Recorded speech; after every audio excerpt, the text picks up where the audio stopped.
अब हम डिस्कस करेंगे 1.8 malaria. Malaria as an example of a biological method. Biological method हमने वो बायोलॉजिकल स्टेप्स जो 6 देखे थे वो हैं, और इसमें उसने कहा, कहने का मकसद ये है कि अब हम मलेरिया को लेके उस पर ये 6 के 6 स्टेप्स लगाएंगे। सबसे पहले वो कहते हैं malaria is a common disease in many countries including Pakistan. You know how biologist you will know how biologist solve the biological problem concerning malaria. अब हम इस टॉपिक में देखेंगे कि मलेरिया को अगर हम देखें कि फर्स्ट स्टेप था हमारे रिकग्निशन ऑफ ए प्रॉब्लम, वो प्रॉब्लम हमारे पास मलेरिया है। अब बाकी ये फर्स्ट स्टेप हमारा हो गया, हमने प्रॉब्लम आइडेंटिफाई कर ली। अब इसको हमने लेके चलना है और हमने इस पे बाकी 5 स्टेप्स लगाने हैं। अब बॉक्स में राइट साइड पे आपके हैं, in human history malaria has killed more people than any other disease. Malaria ने जितने इंसानों की जान की डेथ का की वजह बनी है, उतनी ज़्यादा कोई ऐसी डिजीज़ नहीं थी आज तक जिसने मलेरिया की वजह से इतनी ज़्यादा अमवात हुई हों। अब सबसे पहले हमारे पास बायोलॉजिकल प्रॉब्लम 1 आ गई, फर्स्ट बायोलॉजिकल प्रॉब्लम आ गई। ये वो फर्स्ट स्टेप है रिकग्निशन ऑफ बायोलॉजिकल प्रॉब्लम का। अब हमारे पास प्रॉब्लम क्या है यहाँ पे, what is the cause of malaria. Malaria किस वजह से होता है। अब सबसे पहले हम ऑब्जर्व करेंगे। ऑब्जर्व में हमारे पास 2 स्टेप्स थे। एक ये कि हमने देखना है कि प्रीवियस हमारे पास डेटा क्या मौजूद है, और दूसरा हमने अपने सेंसेस को यूज़ करते हुए प्रेजेंट टाइम में देखना है कि इस अपने सेंसेस को यूज़ करना है और देखना है कि क्या क्या पॉसिबल वजूहात हो सकती हैं मलेरिया की, और इन दोनों को मद्देनज़र रखते हुए फिर हमने पॉइंट्स बनाने हैं अपनी ऑब्जर्वेशन के। सबसे पहले तो जो प्रीवियस डेटा है उसके आज जिक्र करता है कि this disease was known to physicians for more than 200 years. यहाँ पे 200 ईयर्स आना है। ये 200 साल पुरानी बीमारी है। ये हमारे पास हिस्ट्री है मलेरिया की। और इसके अलावा जो क्विनीन है, एक हर्बल एक हर्ब है, वो एक ओनली रेमेडी थी, इकलौती ऐसा मलेरिया से बचने का हल था 3 सेंचुरी से, 17 से लेकर 20वीं सदी तक, 3 सेंचुरीज तक सिर्फ क्विनीन एक ऐसा सॉल्यूशन था मलेरिया से बचने का जो हमारे पास अवेलेबल था। अब इस डेटा से और अपनी सेंसेस से ऑब्जर्व करते हुए साइंटिस्ट ने 4 पॉइंट्स निकाले। सबसे पहले तो ये कि मलेरिया और दलदले इलाके, मार्शी एरियाज जो हैं, उनका आपस में कोई ना कोई ताल्लुक है, क्योंकि जितने ज़्यादा दलदली इलाके के लोगों में मलेरिया था उतना बाकी इलाकों के लोगों में मलेरिया प्रेवलेंट नहीं था, इतना ज़्यादा नहीं होता था। दूसरा ये कि जो ड्रग हमारे पास थी, ओनली इफेक्टिव ट्रीटमेंट जो था मलेरिया का, वो क्विनीन थी। तीसरा ये कि जो उन्होंने देखा, एक तो ड्रग के बारे में, और दूसरा ये कि drinking water of marshy areas does not cause malaria. तीसरा पॉइंट ये है कि वो ड्रिंकिंग वाटर पे ऑलरेडी टेस्ट कर चुके हैं। इस वजह से उन्होंने प्रीवियस डाटा देखा है, उनको पता है कि प्रीवियस डाटा से कि ड्रिंकिंग वाटर कॉज नहीं है मार्शी एरिया का। इस वजह से वो इतना सॉलिड स्टेटमेंट दे सकते हैं कि क्योंकि इस चीज़ पे पहले एक्सपेरिमेंट कर चुके थे साइंटिस्ट, कि मार्शी एरिया के पानी का मलेरिया से कोई ताल्लुक नहीं है। फोर्थ पॉइंट है Plasmodium was seen in the blood of malarial patients। अब प्लाज्मोडियम क्या है। प्लाज्मोडियम एक माइक्रो ऑर्गेनिज्म है, एक ऐसा ऑर्गेनिज्म जो ह्यूमन आई नहीं देख सकती विदाउट माइक्रोस्कोप, उसको माइक्रोस्कोपिक ऑर्गेनिज्म कहते हैं। प्लाज्मोडियम एक माइक्रोस्कोपिक ऑर्गेनिज्म है जिसको जब डॉक्टर्स ने, फिजिशियंस ने मलेरियल पेशेंट का ब्लड देखा माइक्रोस्कोप के अंदर, तो उसके नीचे उनको पता चला कि अच्छा, ये जो मलेरियल पेशेंट है उसके अंदर प्लाज्मोडियम मौजूद है, एक ऐसा माइक्रोऑर्गेनिज्म मौजूद है कि जो नॉर्मली ह्यूमन ब्लड में नहीं मौजूद होता। अब इसके बाद आपकी बुक में बॉक्स है blue. In 1878 a French army physician लेवरॉन did research on the cause of malaria. अब 1878 में, ये एमसीक्यू के पॉइंट ऑफ व्यू से भी इम्पोर्टेंट है और लॉन्ग क्वेश्चन में भी पूछा जा सकता है कि आगे 3-4 और साइंटिस्ट हैं कि किस किस साइंटिस्ट ने क्या क्या कंट्रीब्यूट किया मलेरिया को इशू रिजॉल्व करने में। अब वो 1878 में जो फ्रेंच आर्मी फिजिशियन था लेवरॉन, उसने मलेरिया पे सर्च की कि मलेरिया की वजह क्या थी। अब उसने किया क्या, उसने मलेरियल पेशेंट का ब्लड लिया, उसको माइक्रोस्कोप के अंदर देखा, उसमें उसको माइक्रोस्कोप में माइक्रोस्कोपिक ऑर्गेनिजम्स, जिनको माइक्रो ऑर्गेनिजम्स कहते हैं, लिविंग ऑर्गेनिजम्स जो माइक्रोस्कोप के अंदर दिखे, वो उसको दिखे ब्लड में, और उसने इन माइक्रो ऑर्गेनिजम्स को प्लाज्मोडियम का नाम दिया। अब सेकंड स्टेप हमारे पास आएगा हाइपोथेसिस का। अब उसने हाइपोथेसिस, बायोलॉजिस्ट ने जब उसने ये अपनी ऑब्जर्वेशन दी, तो फिर बायोलॉजिस्ट ने हाइपोथेसिस दी कि अगर तो के प्लाज्मोडियम ही मलेरिया कॉज करता है, क्योंकि यही वो ऐसी चीज़ है जो नॉर्मल पेशेंट में नहीं है और मलेरियल पेशेंट में है, यही एक ऐसी की है, तो उन्होंने प्लाज्मोडियम को मलेरिया की वजह करार दी। अब ये हाइपोथेसिस जो होती है वो एक टेंटेटिव मतलब टेम्परेरी स्टेटमेंट होती है, मफरूज़ा होता है। अब इसके बाद हमारे पास स्टेप आ जाता है डिडक्शन का। डिडक्शन में वो कहता है कि डिडक्शन हमारे पास बेसिकली एक लॉजिकल स्टेटमेंट या लॉजिकल रिजल्ट होता है, जिसमें हम कहते हैं अच्छा हाइपोथेसिस आपकी ये है, तो इस प्रॉब्लम को हल करने के लिए हमारे पास ये सॉल्यूशन या रिजल्ट है। उसमें हम हमारी टेम्परेरी जो स्टेटमेंट थी हाइपोथेसिस था, उसका एक लॉजिकल सा अपने अकल इस्तेमाल करते हुए रिजल्ट दे देते हैं कि अच्छा अगर ये मसला है तो इसका ये हल निकाला जा सकता है। अब इस केस में उन्होंने एक जो लॉजिकल रिजल्ट दिया डिडक्शन का, they developed a logical result deduction by taking the hypothesis as true. उन्होंने कहा कि अच्छा लेट्स से हाइपोथेसिस सही है, तो फिर हमारे पास डिडक्शन क्या होगी। If plasmodium is the cause of malaria then all malarial patients should have plasmodium in their blood. उसने कहा अगर ऐसा है कि मलेरिया का कॉज प्लाज्मोडियम है, इसका मतलब है हर जो मलेरियल पेशेंट का ब्लड होगा उसमें प्लाज्मोडियम ज़रूर मौजूद होना चाहिए, फिर ही हम ये कह सकते हैं कि प्लाज्मोडियम ही मलेरिया की वजह है। अब उसके बाद हमारे पास नेक्स्ट स्टेप आता है एक्सपेरिमेंट्स एंड रिजल्ट का। ये आपके लास्ट 2 स्टेप्स उसने एक ही पॉइंट में लिख दिए, एक्सपेरिमेंट एंड रिजल्ट, क्योंकि एक्सपेरिमेंट आपने जब बायोलॉजिकल स्टेप्स पढ़े तो एक्सपेरिमेंट सेपरेट था, रिजल्ट सेपरेट पॉइंट था, यहाँ पे उसने इकट्ठे ही लिखा है।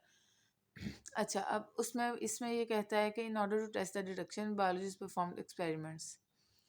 अब एक्सपेरिमेंट्स परफॉर्म किए गए डिटेक्शन को प्रूव टेस्ट करने के लिए या हाइपोथेसिस को सही साबित करने के लिए। They examine the blood sample of 100 malarial patients and 100 healthy patients under microscope. अब वो कहता है कि हमने 100 मलेरियल पेशेंट्स का ब्लड लिया, 100 हेल्दी पेशेंट्स का ब्लड लिया, ठीक हो गया। अब दोनों को माइक्रोस्कोप के अंदर स्टडी किया और उसमें देखा कि प्लाज्मोडियम सिर्फ मलेरियल पेशेंट्स के ब्लड में मौजूद है, हेल्दी पेशेंट्स के ब्लड में प्लाज्मोडियम मौजूद नहीं था। अब ये जो 100 मलेरियल पेशेंट्स और 100 हेल्दी पेशेंट्स की बात हुई है, इसमें आपने समझना है कि जो हमने एक्सपेरिमेंटल ग्रुप और कंट्रोल ग्रुप पढ़े थे, उसकी वजह से हमने ये 2 सेपरेट ग्रुप्स लिए हैं। अब इसमें हमें कैसे पता चलेगा कि कौन सा ग्रुप एक्सपेरिमेंटल है, कौन सा कंट्रोल है।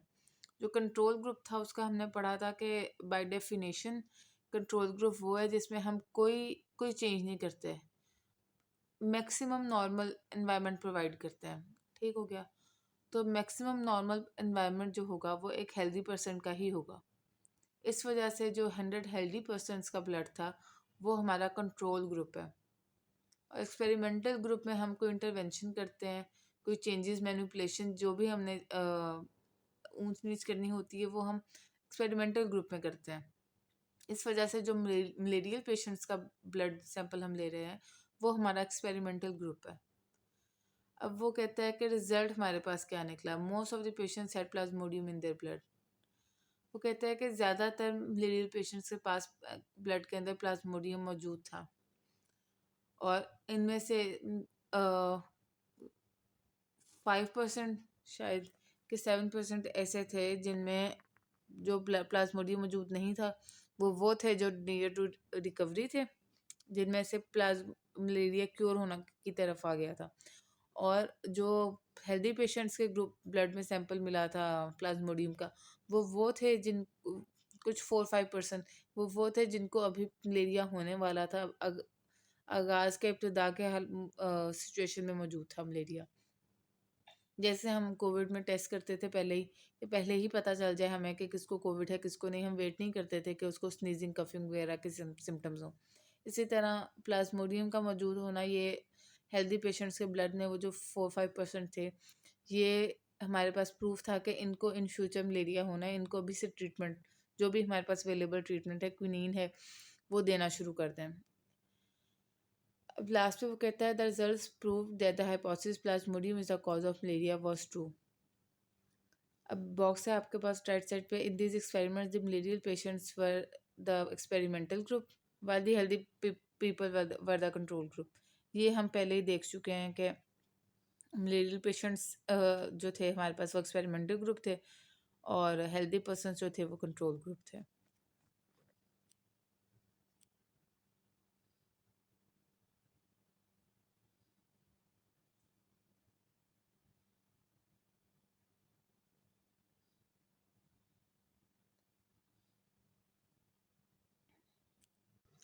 अब ये आपकी स्लाइड्स हैं जो कि सारी की सारी बुक से निकली हैं।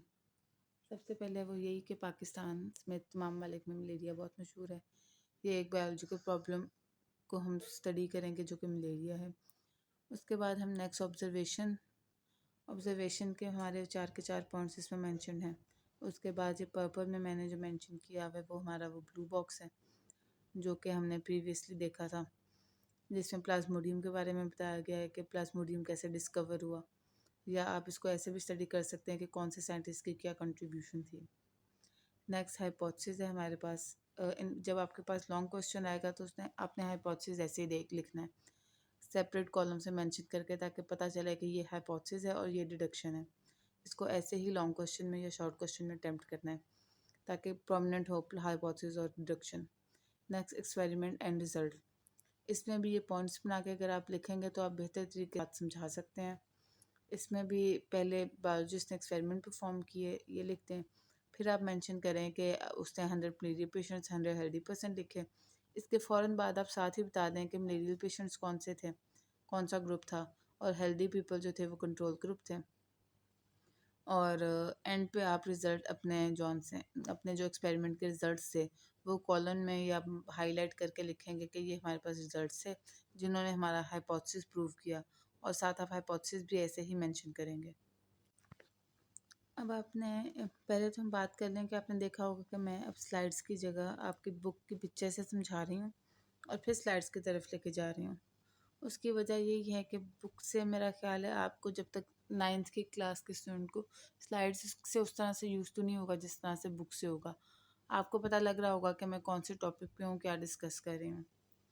इस वजह से यही एक वजह है कि मैंने आपकी जो बुक है उसकी पिक्चर ऐड की है। ठीक है, अब आगे मैं अगर डिस्कस करें हम ये टॉपिक जो सेकंड हमारे पास है बायोलॉजिकल प्रॉब्लम नंबर 2। अब हमारे पास नेक्स्ट जो प्रॉब्लम हमने आइडेंटिफाई की है इसमें वो है कि प्लाज्मोडियम ब्लड के अंदर गया कैसे, ह्यूमन के ब्लड के अंदर प्लाज्मोडियम पहुंचा कैसे। ये हमारे पास identification of recognition of problem वाला स्टेप आ गया है। वो कहता है द नेक्स्ट हमारे पास जो बायोलॉजिकल प्रॉब्लम है वो to learn how plasmodium gets into the blood of man. ये हमारे पास जो हमारे पास नेक्स्ट प्रॉब्लम है वो ये अब हमारे पास आई है। ओके, अब इसमें वो कहता है कि मलेरिया इज एसोसिएटेड, ये हम प्रीवियस बात कर रहे हैं कि malaria is associated with marches and drinking water does not cause malaria. ये दोनों बातें जो थी वो हमें पहले से ही पता थी।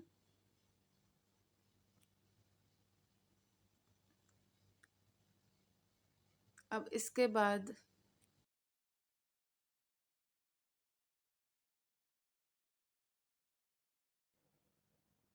नेक्स्ट हमारे पास सेकंड बायोलॉजिकल प्रॉब्लम थी, वो ये थी कि प्लाज्मोडियम ह्यूमन ब्लड में गया कैसे। उसके लिए हमने अभी देखना है कि हमारे पास प्रीवियस स्टडी क्या मौजूद है। वो ये है कि एक तो मलेरिया मार्शिस एरियाज़ के साथ ताल्लुक़ रखता है, और दूसरा ये कि जो मलेरिया है उसका ड्रिंकिंग वाटर से ताल्लुक़ कोई नहीं है। अब ये प्रॉब्लम हमारे पास है। सबसे पहले how plasmodium gets into the blood of a man.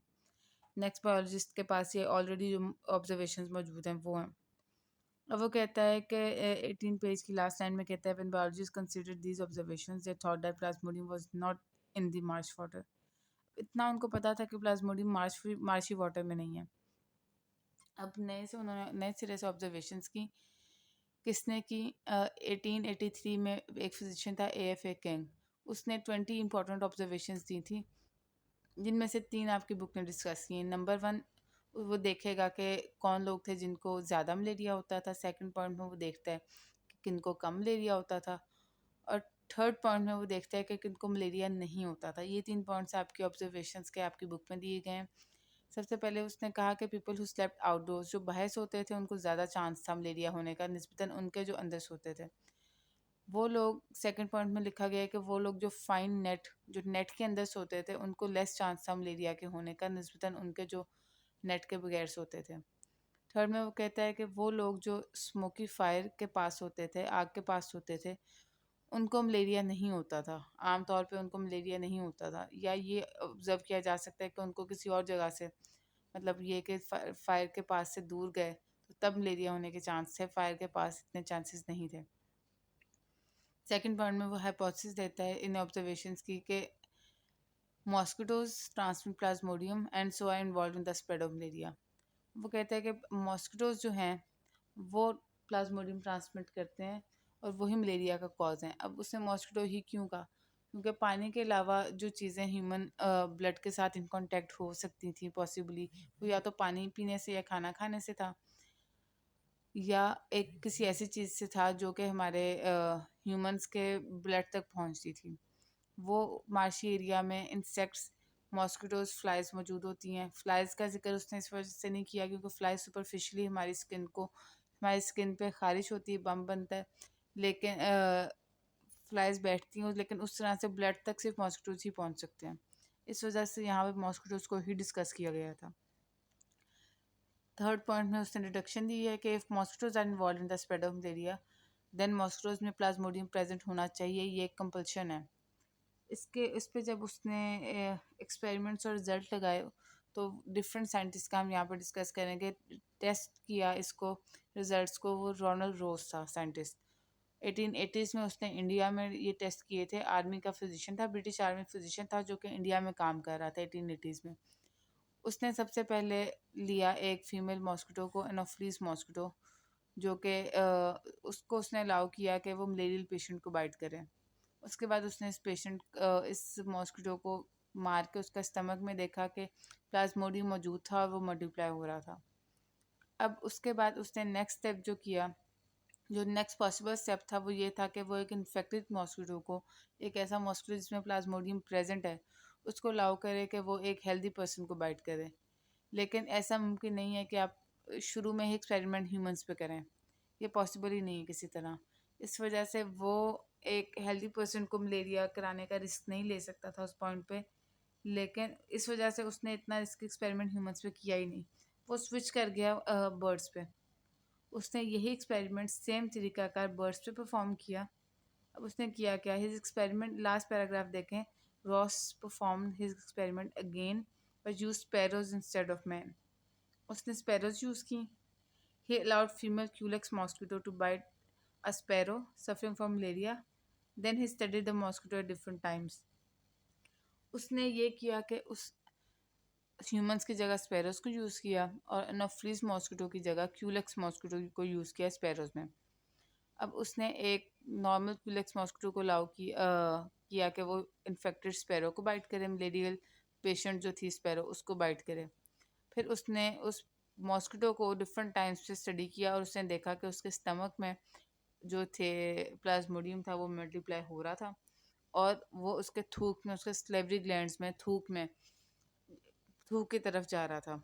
उसको पता चल गया ये रूट के स्टमक में मल्टीप्लाई होकर प्लाज्मोडियम आपके स्लेवरी ग्लैंड्स में, थूक में जाता है, और वहाँ से जब आपको मॉस्किटो बाइट करता है तो वो थूक के ज़रिए आपके ब्लड के अंदर वो प्लाज्मोडियम, वो माइक्रो ऑर्गेनिजम्स चले जाते हैं। अब इसके बाद प्लाज्मोडियम को उसने देखा कि वो स्लेवरी ग्लैंड से मल्टीप्लाई हो रही हैं, और फिर उसने अलाउ किया वो जो इन्फेक्टेड मॉस्किटो था वो हेल्दी स्पैरो को, एक नॉर्मल स्पैरो को वो बाइट करे। इन्फेक्टेड मॉस्किटो वो जिसके स्टमक में प्लाज्मोडियम मौजूद हो। इसके बाद उसने देखा कि जो हेल्दी स्पैरोज थी उनको भी मलेरियल सिम्टम्स हो रहे थे और उसने जब उन स्पैरोज को ब्लड को टेस्ट किया जिनको उसने बाइट करवाया था मलेरियल मॉस्किटो से, यूलेक्स मॉस्किटो से, तो उसने देखा कि उनमें से काफ़ी के अंदर प्लाज्मोडिया मौजूद था।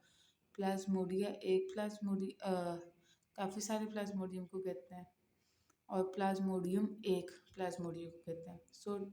इससे उसकी हाइपोथेसिस प्रूव होती थी कि मॉस्किटोज ही प्लाज्मोडियम को ट्रांसमिट करते हैं। ये उसने फर्स्ट पार्ट हाइपोथेसिस का प्रूव हुआ था कि मॉस्किटो प्लाज्मोडियम ट्रांसमिट करते हैं। अब ह्यूमंस में मॉस्किटो प्लाज्मोडियम ट्रांसमिट करते हैं कि नहीं, इसको प्रूव करने के लिए ज़रूरी था कि ह्यूमंस पे एक्सपेरिमेंट किया जाए। अब वो कहता है कि in the end experiments were perform to test this hypothesis in on human beings. अब last topic experiments on human beings discuss हो रहा है। 1898 में एक जो इटालियन बायोलॉजिस्ट थे, हमारे पास ग्रुप ऑफ बायोलॉजिस्ट थे जो कि इटालियन थे, उन्होंने अलाउ किया था इवेंचुअली एनाफिलीज मॉस्किटो को कि वो एक मलेरियल पेशेंट को बाइट करे। एनाफिलीज मॉस्किटो वो था जो कि ह्यूमन्स में मलेरिया कॉज कर रहा था या ह्यूमंस को बाइट करता था, क्यूलेक्स स्पैरोस को बाइट करता था। ठीक है, जो इन्फेक्टेड मॉस्किटो था ना, जो उसने एक मलेरियल पेशेंट को बाइट करवा के मॉस्किटो को इन्फेक्ट किया था, उस मॉस्किटो को उसने अलाउ किया कि वो एक हेल्दी मैन को, हेल्दी ह्यूमन बींग को बाइट करे। और फिर उसने एंड पे देखा कि वो जो हेल्दी ह्यूमन बींग था उसको मलेरिया हुआ। और इसी तरह से ये हाइपोथेसिस भी हमारे पास कंफर्म हो गई कि प्लाज्मोडियम ही, मॉस्किटोज ही प्लाज्मोडियम ट्रांसपोर्ट करता है जो ह्यूमन में मलेरिया का बायस बनते हैं।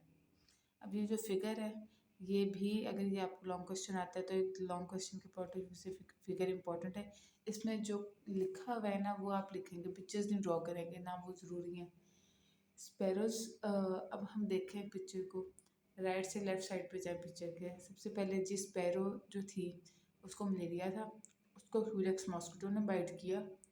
क्यूलेक्स मॉस्किटो ने फिर उसके बाद हेल्दी क्यूलेक्स मॉस्किटो इन्फेक्टेड हो गया, उस इन्फेक्टेड क्यूलेक्स मॉस्किटो ने हेल्दी स्पैरो को बाइट किया और हेल्दी स्पैरो को भी मलेरिया हो गया। ये सेम फ्लो ही ह्यूमंस में आता है कि ह्यूमन जिसको मलेरिया था उसको एनोफिलिस मॉस्किटो ने बाइट किया, उस एनोफिलिस मॉस्किटो के अंदर मलेरिया चला गया, प्लाज्मोडियम चला गया। प्लाज्मोडियम चला गया तो वो इन्फेक्टेड एनोफिलिस मॉस्किटो बन गया। इन्फेक्टेड मॉस्किटो ने आगे हेल्दी मैन को बाइट किया तो हेल्दी मैन को भी मलेरिया हो गया। ठीक हो गया। ये इसमें डिफरेंस वही है स्पैरोस के साथ क्यूलेक्स मॉस्किटो का और मैन के साथ एनोफिलिस मॉस्किटो का। अदरवाइज ये चीज़ें सेम है और यही वो चार सेंटेंसेस स्टेटमेंट अपर डायग्राम की, चार लो डायग्राम की, यही वो चीज़ें हैं जो हमने ये 3 पैराग्राफ्स में पढ़ी हैं। कुछ भी इससे दूर इसके अलावा नहीं है। यही एक सिंपल सी यही बात उसने डिस्कस की है पैराग्राफ की फॉर्म में। अब ये आपको पॉइंट्स की फॉर्म में दिखेगा ये वाला टॉपिक। लॉन्ग क्वेश्चन आता है और आप इस तरह से अटेम्प्ट करते हैं तो आपके मार्क्स इंशाल्लाह फुल हैं। इसमें पहले तो प्लाज्मोडियम जो हमारे पास इशू है, how plasmodium gets into the blood of man, इसके बारे में जो हमारे पास प्रीवियस ऑब्जर्वेशन है, दोनों पॉइंट्स हैं ये डिस्कस किए गए हैं। इनको हम देखेंगे कि मलेरिया और मार्शेस का एसोसिएशन है और ड्रिंकिंग वाटर से मलेरिया नहीं होता। ये देखने के बाद फिर हम आगे अपनी करंट प्रॉब्लम की नई ऑब्जर्वेशंस की तरफ चलेंगे। ये AFA किंग की 3 ऑब्जर्वेशंस आप लिखेंगे कि किस तरह से उसने 20 ऑब्जर्वेशंस दी, जिनमें से 3 आपने लिखनी है। मोर चांस, मोर मैंने हाईलाइट किया है, मोर चांस होने का ज़्यादा कैसे पॉसिबिलिटी है। लेस को मैंने हाईलाइट किया, लेस चांस होने की कैसे पॉसिबिलिटी है।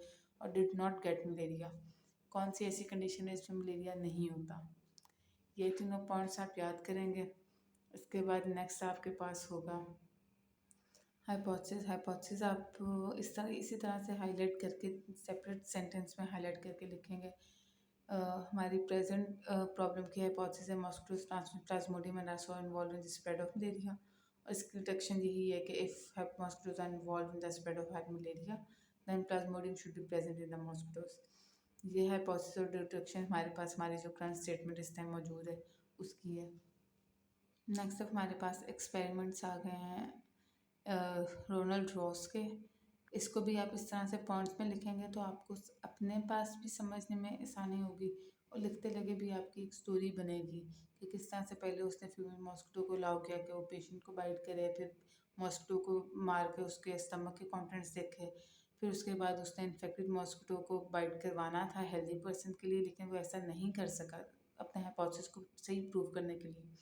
लेकिन वो ऐसा नहीं कर सकता था। उसकी वजह ये थी कि ह्यूमंस में एक्सपेरिमेंट करना बड़ा रिस्की था और वो रिस्क लेना उसको उस लेवल पे अलाउड नहीं था। इस वजह से उसने सबसे पहले क्यूलेक्स मॉस्किटो को यूज़ करते हुए ह्यूमंस की जगह स्पैरोस पे टेस्ट किया।